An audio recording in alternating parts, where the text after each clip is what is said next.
ये है चिट्टी बाबू। इसे सांप ने काट लिया था। ये उससे बदला लेना चाहता है। जब भी वह उसे मारने जाता था उसे कुछ न कुछ मिलता था। चिट्टी बाबू खेतों में पानी देता है और चिट्टी बाबू को ऊंचा सुनाई देता है। ये है रंगम्मा आंटी। जो जनरेटर है वो इनका ही है। चिट्टी बाबू रंगम्मा आंटी से घड़ी के बदले पैसे मांगता है, लेकिन वह उसे पहना देती है और पैसे भी दे देती है। ये गाँव का प्रेसिडेंट है। ये 30 साल से वोट जीतता आ रहा है। इसके घर के सामने से कोई भी चप्पल तक पहन के नहीं जाता। एक दिन दुबई से चिट्टी बाबू का बड़ा भाई आता है। कुछ लोग एक महिला को घर से निकाल रहे थे। तभी चिट्टी बाबू का भाई उन्हें पैसे दे देता है और वह लोग चले जाते हैं। तभी कुछ लोग सांप को मारने से मना कर रहे थे। वह महिला चिट्टी बाबू को बुलाती है। चिट्टी बाबू सांप को ढूंढते हुए झाड़ हटा देता है। उसमें एक लड़की थी। चिट्टी बाबू उसे देखता रह गया। वह उसे बुरा भला बोलने लगी, लेकिन चिट्टी बाबू कुछ न सुनकर उसे देखे जा रहा था। फिर वह चला गया। एक दिन चिट्टी बाबू रंगम्मा आंटी को उसके बारे में बता रहा था। तभी वही लड़की वहाँ आती है और पूछती है, चिट्टी बाबू तुम ही हो? लेकिन उसे कुछ सुनाई नहीं दिया। वह रंगम्मा आंटी को पकड़ बोला, ये वही लड़की है, यहाँ भी आ गई। रंगम्मा आंटी बोली, वो पूछ रही है, चिट्टी बाबू तुम ही हो? फिर चिट्टी बाबू आया और बोला, हाँ मैं ही हूँ चिट्टी बाबू। राम लक्ष्मी बोली, खेत में पानी देना है, परसों फ्री हो? चिट्टी बाबू बोला, कल का तो चांस ही नहीं है, परसों बताऊंगा। रंगम्मा आंटी फिर अंदर ले गई और बोली, वो भी परसों बोली है। चिट्टी बाबू बाहर आकर परसों के लिए बोल के पैसे ले लेता है। एक दिन चिट्टी बाबू भाई के साथ बाजार गया तो उसे रामा लक्ष्मी दिखी। चिट्टी बाबू उसके पास गया और पैसे मांगा। रामा लक्ष्मी 100 का नोट देकर बोली, मुझे 20 रुपए वापस दो। चिट्टी बाबू छुट्टा नहीं है कहकर जाने लगा। रामा लक्ष्मी रोक कर बोली, मेरे पास पैसे नहीं है, मुझे चूड़ियां दिला दो। चिट्टी बाबू रामा लक्ष्मी को चूड़ियां दिला रहा था। तभी दो लड़के रामा लक्ष्मी को छेड़ने लगे। फिर रामा लक्ष्मी ने चूड़ियां निकाल कर दे दी और नाराज हो गई। फिर चिट्टी बाबू डंडा लेकर उन दोनों को मारने लगा। तभी चिट्टी बाबू का भाई आ गया और पूछा क्या हुआ, लेकिन चिट्टी बाबू को कुछ सुनाई नहीं दिया था। फिर एक ने चिट्टी बाबू बहरा बोल दिया। उन सब में हाथापाई हो गई। चिट्टी बाबू सबको मारने लगा। तभी गांव का प्रेसिडेंट आ गया और सब हाथ जोड़कर खड़े हो।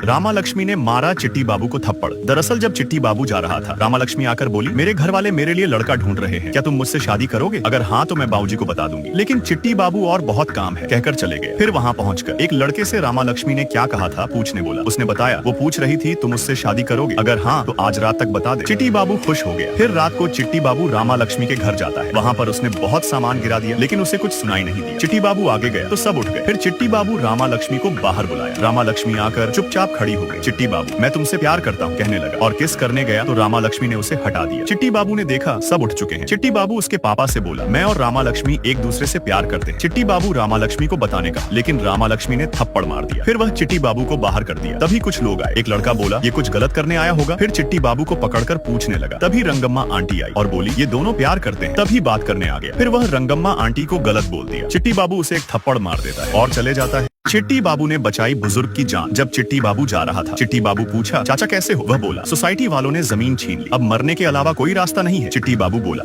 Very good. अच्छा फिर आगे बढ़ो, काम पे जाओ जाओ जाओ। फिर बुजुर्ग पानी में कूद गया। तभी चिट्टी बाबू भी पानी में कूदकर उसको बचा लिया और सबको बुलाया। फिर कुमार बाबू उसे सीपीआर दिया। वह उठकर बोला, तुम सुन नहीं सकते तो तुम्हें कैसे पता चला? मैं कूद गया। चिट्टी बाबू बोला, मैं सुन नहीं सकता लेकिन आंसू देख सकता हूँ, ये कहकर चला गया। ये बात रामा लक्ष्मी भी सुन रही थी। फिर रामा लक्ष्मी चिट्टी बाबू के पास गई और धीरे से बोली, मैं तुम्हें पसंद करती हूँ। लेकिन चिट्टी बाबू को कुछ और ही सुनाई दिया। वह उसे धक्का देकर चला गया। अगले दिन चिट्टी बाबू अपने भाई और उसी बुजुर्ग के साथ सोसाइटी वालों के पास गया। वहाँ रामा लक्ष्मी आई और बोली, मेरा कर्ज पूरा हो चुका है, लेकिन वो कह रहे हैं कर्ज बाकी है। फिर वो दोनों अंदर गए। कुमार बाबू बोला, रामा लक्ष्मी का कर्जा पूरा हो चुका है, देखिए। फिर ऑफिसर बोला, आंख खोल कर देखो कितना कर्जा लिया था। उसमें 20,000 लिखे थे, लेकिन रामा लक्ष्मी ने बताया कि 10,000 लिए थे। फिर कुमार बाबू डायरी खींचने लगा। इसी चक्कर में ऑफिसर के चोट लग गई। उसने प्रेसिडेंट के चिट्टी बाबू ने कुत्ते की तरह धोया प्रेसिडेंट के आदमी को, क्योंकि जब सब पंचायत में गए तो प्रेसिडेंट पूछा, कितने पैसे लिए थे? रामा लक्ष्मी के पापा ने 20,000 बताए। प्रेसिडेंट ने चिट्टी बाबू के पापा को 20,000 का जुर्माना लगाकर चला गया। वह बोला, मैं कहाँ से लाऊंगा इतने पैसे? तभी एक लड़का बोला, अपनी जमीन बेच दो। उसका पापा बोला, वो जमीन मेरी माँ ने बहुत मेहनत से खरीदी है। टकला बोला, तो लोग ऐसा क्यों कहते हैं? प्रेसिडेंट ने जमीन तेरी माँ को दी थी। तभी चिट्टी बाबू आया और पूछा, क्या बोला इसने? उसका पापा बोला, जुर्माना भरने को कह रहे हैं, हम नहीं भरेंगे। फिर धीरे से बोला, कागजात कल ले आऊंगा। फिर सब चले गए। चिट्टी बाबू उससे पूछा, पंचायत में टकले ने क्या कहा था? लेकिन वो झूठ बोल दिया। फिर दुकान वाला बोला, कोई कैसे इतना बुरा बोल सकता है? चिट्टी बाबू बोला, सच बता क्या बोला था उसने? वो उसे सच बता दिया। फिर चिट्टी बाबू टकले के पास जाकर उसे मारने लगा। टकला भागकर दूसरी जगह आ गया। चिट्टी बाबू उसे और मारने लगा। फिर चिट्टी बाबू एक बड़ा पत्थर उठाकर उसे मारने ही वाला था। तभी उसका भाई आकर उसे रोक लिया। टकले को देखकर सब हंसने लगे। अगले दिन रामा लक्ष्मी रंगम्मा आंटी के साथ चिट्टी बाबू के पास आई। रंगम्मा आंटी बोली, तुम इससे बात क्यों नहीं कर रहे हो? गलती इसके बाप ने की है, इसका क्या कसूर है? चिट्टी बाबू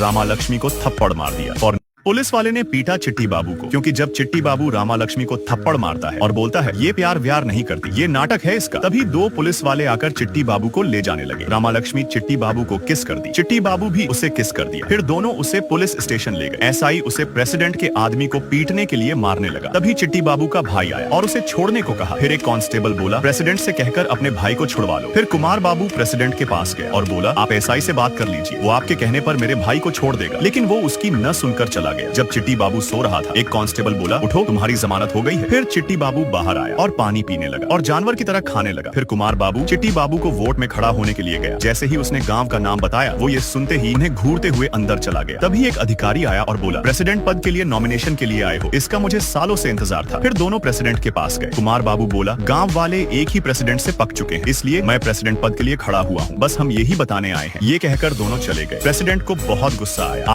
चिट्टी बाबू के भाई ने ली दुश्मनों की मदद। ऐसा इसलिए हुआ क्योंकि जब वह नॉमिनेशन के लिए वोट मांग रहे थे, कोई वोट देने को तैयार नहीं था। उन्होंने सोसाइटी वालों को भी सबक सिखाया, लेकिन अब भी कोई तैयार ना था। हारकर दोनों घर चले गए। उनके पापा ने कहा ऐसे वक्त में दुश्मनों से मदद मांग लेनी चाहिए। तभी दोनों काशी के पास गए। कुमार बाबू ने उसे समझाया और वो वोट देने को तैयार हो गया। इसी बीच रामा लक्ष्मी की शादी तय हो गई। तभी चिट्टी बाबू वहाँ आया और दूल्हे को भगाने लगा। रामा लक्ष्मी का पापा बोला मैं प्रेसिडेंट से पैसे ले आऊंगा, तुम अपने भाई से नॉमिनेशन वापस लेने कहो, तब अपनी बेटी तुम्हें दूंगा। चिट्टी बाबू बोला नहीं चाहिए तेरी बेटी ना ही पैसे, लेकिन वोट भैया को ही देना होगा। ये कहकर बाहर जाकर जश्न मनाने लगा। फिर चिट्टी बाबू रात को रंगम्मा आंटी के पास गया। रंगम्मा आंटी उसे पकड़कर अंदर लाई और बताई कि मेरे पति ने तुम्हारे भाई की तरह नॉमिनेशन भरा था, लेकिन जब दुबई से लौटे तो प्रेसिडेंट के आदमियों ने उन्हें मार दिया। तुम्हारे अकल मर चुके हैं। चिट्टी बाबू की आंख भर आई। रंगम्मा आंटी ने कुछ लोग और बताए जो मारे गए और बोली कहीं तुम्हारे भाई का वही हाल ना हो। चिट्टी बाबू ये सुनकर डर गए। अगले दिन एमएलए उनके गाँव आया। ये वही है जिसने चिट्टी बाबू की जमानत कराई थी। चिट्टी बाबू को डर था उसके भैया को कुछ हो ना जाए। चिट्टी बाबू को लगा उसके भाई को कोई मारने जा रहा है। तभी चिट्टी बाबू उसको जाके पकड़ लिया। एमएलए ने कहा ये मेरा आदमी है, जब तुम इतना डर रहे हो तो लोग कैसे साहस दिखाएंगे। ये कहकर चला गया। कुमार बाबू चिट्टी बाबू को डांटने लगा और इन सब काम से दूर रहने कहा। अगली सुबह चिट्टी बाबू अपने भैया से बात कर रहा था। तभी उसका चेला आया और बोला सब अपने वोट वापस ले रहे हैं। ये सुनकर कुमार बाबू जल्दी से उनके पास गया और बोला क्या हुआ। काशी बोला तुम नाटक मत करो, सब गाँव वाले कह रहे हैं तुम्हारे भाई ने प्रेसिडेंट से पैसे लिए हैं। कुमार बाबू बोला मेरे साथ चलो, मैं चिट्टी बाबू से पूछूंगा, अगर मेरा भाई गलत होगा तो मैं खुद नॉमिनेशन से नाम हटा लूंगा। कुमार बाबू चिट्टी बाबू के पास गया और पूछा तुमने प्रेसिडेंट से पैसे लिए थे। चिट्टी बाबू ने मना किया। कुमार बाबू ने गले पर चाकू रखकर पूछा। चिट्टी बाबू बोला हाँ लिए थे। कुमार बाबू का दिल टूट गया। फिर चिट्टी बाबू को घर से बाहर निकाल दिया। फिर चिट्टी बाबू प्रेसिडेंट के पास गया और बोला नहीं चाहिए मुझे ये पैसे, मेरे भैया गाँव के लिए कितना कुछ कर रहे हैं, उनके लिए तो मैं मरने को भी तैयार हूँ। फिर चिट्टी बाबू जाते जाते बोला कुमार बाबू का एक छोटा भाई भी है, उसे मारने से पहले उससे गुजरना पड़ेगा। प्रेसिडेंट को गुस्सा आ रहा था, लेकिन वह पूजा।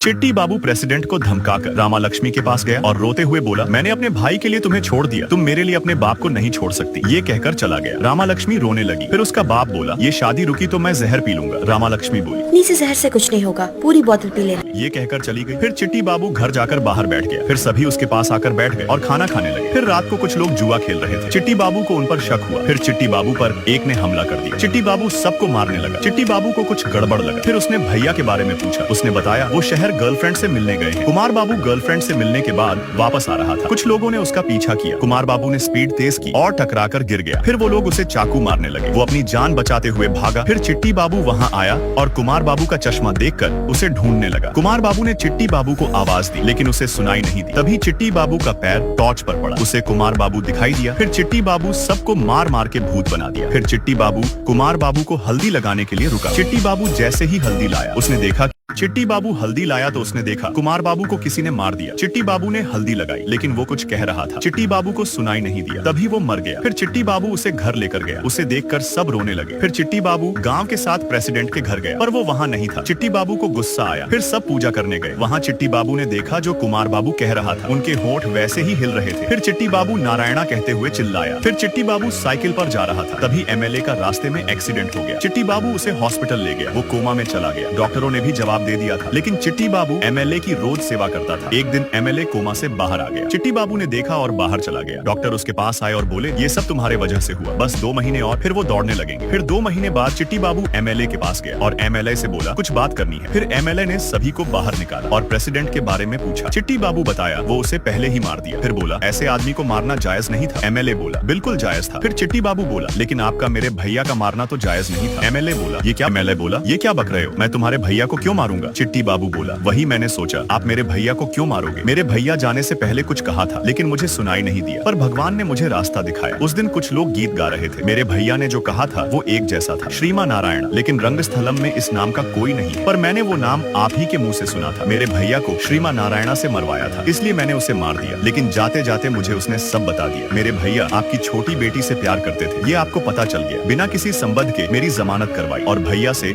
नॉमिनेशन भरवा के प्रेसिडेंट पर इल्जाम लगा दिया। आपने उनकी जान ले ली। एमएलए बोला, जान नहीं लेता तो क्या चुप बैठता? तेरे भाई की औकात मेरे घर में कदम रखने की नहीं है, और सपने मेरी बेटी के देख रहा था। फिर चिट्टी बाबू कुमार बाबू का फोटो दिखाते हुए कान की मशीन निकालकर एमएलए के गले पर वार कर दिया और उसको मार दिया। फिर रामा लक्ष्मी के साथ चला गया। यही मूवी का दी एंड हो जाता है। ऐसे ही और मूवीज के लिए सब्सक्राइब करें।